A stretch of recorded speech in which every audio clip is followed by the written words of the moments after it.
There's a lot of anime news to be excited about coming down the pipe. We are eating good. We're getting new seasons of Jujutsu Kaisen, Frieren, My Hero Academia Vigilantes, Hell's Paradise, Trigun, as well as new anime premieres like Sentenced to be Hero. But one of the shows I'm most excited for is the new season of Campfire Cooking in Another World with My Absurd Skill. Or, just campfire cooking. The new season just dropped, which is perfect if you're wanting to binge it like me, and I've already started. If you've already seen season 1, then you're probably just as hyped as I am. Okay, well maybe hyped isn't the right word, but definitely excited, and I think you should be too. Look, I know I tend to enjoy the heavier, darker, more serious themes, but I also enjoy the lighthearted stuff too, especially when it's not trying to take itself too seriously. And this show is a perfect representation of that. It's an isekai, but it's very different from virtually any other isekai. The main character isn't overpowered or some predestined hero. He doesn't instantly make meaningful relationships with everyone he meets for no reason. There's no lolly harem awaiting him behind every freaking corner. That cookie cutter recipe has been repeated for nearly every isekai the last 10 years. It's tiring, and honestly, for the isekai genre as a whole, it's turning a lot of anime fans off more than your girl after she found your furry costume. And that's kind of sad. I mean, I get it, but it's sad, because there's still some great ones out there. And this is absolutely one of them because it's such a refreshing take. The show starts off fairly standard for an isekai. Makoto gets summoned to another world with some other randos to battle some great evil and save the world, yada yada. The other heroes he comes along with start off with these awesome, powerful skills that are all combat oriented, obviously. And then they get to him. He does get a cool skill, but it's not what you might be used to in most isekai. His skill is basically Instacart, coupled with an infinite bag of holding. Shout out D&D nerds. No other powers or magic or super strength or anything like that. He's literally just a dude who can buy instant ramen and beer online anytime he wants in a world where the internet doesn't even exist. It's like every college student's dream. He outright asks the king if he can just live a normal life and explore since he's obviously not meant for fighting. The king's like, sure bro, here's some pity gold. On its own, that's a pretty helpful ability, especially now that he's in a world with no fast food, grocery stores, refrigerators, or microwaves. But the guy's actually a pretty great cook and knows how to throw down in the kitchen, so it bears perfectly. For the audience, this means we're treated to the most delicious, drool-worthy scenes in pretty much any anime I've seen so far, at least the non-cringe ones. And that's because MAPPA Studios behind the animation. And man, do they kill it. You'll be drooling, and I swear a couple times I could even smell what he's making. It's actually kind of funny because you can tell exactly where they're spending their budget in each episode. Spoiler alert, it's the food scenes. They slap harder than your stepdad.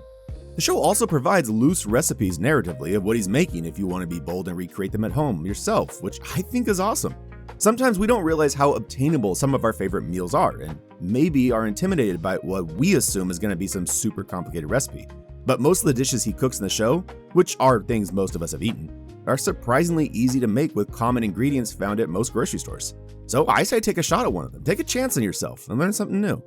Anyways, imagine being stuck in a world where everything is boiled, spices are basically unheard of, and bread is usually days old and harder than a Dark Souls game.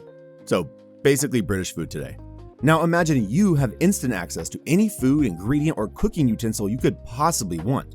Yeah, so it kind of makes sense that our MC becomes pretty popular to those he meets once he cooks for them, especially since he's introducing modern Japanese cuisine to essentially a European medieval population 1,000 years before schedule. Included among those is an incredibly powerful mythical wolf.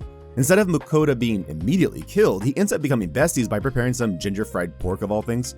He loves it so much, they form a binding contract right then and there.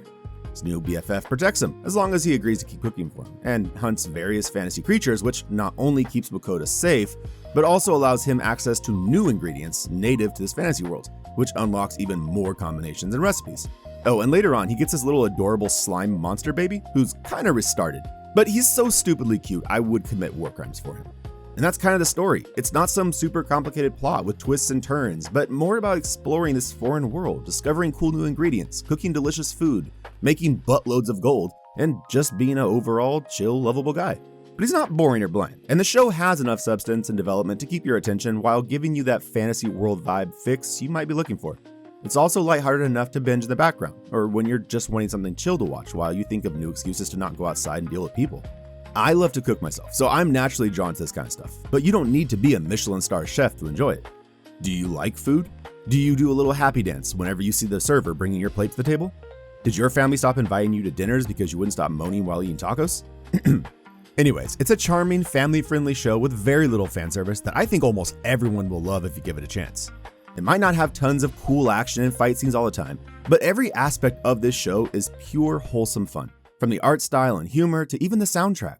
If you like this foodie type of show but also want a deeper, more complex story with more action, then check out Delicious in Dungeon. It's another awesome watch. And if you want more recommendations from your favorite orphan anime nerd, then please subscribe for future content. And if you have an underrated anime you think deserves more love, then comment below. Until then, take care, and have a great day, you beautiful beasts.